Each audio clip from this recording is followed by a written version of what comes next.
Welcome to Vlorish. We are so excited to show you how you can get the most out of this amazing app.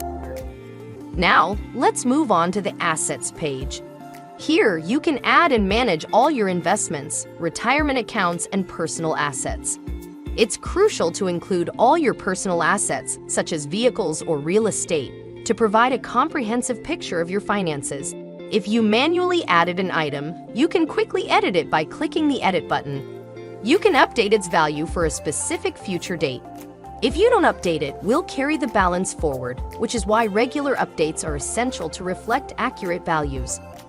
Assets are just one part of the equation.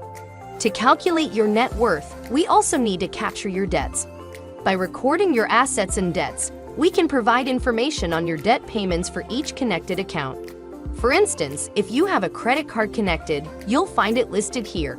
If you see an M next to an account, it indicates that it's manually added and requires your manual maintenance. If there's no M, it means the account is automatically connected to our system. For every payment you make, we aim to provide detailed information about how much of that payment is going toward reducing your debt versus how much is being consumed by interest and fees.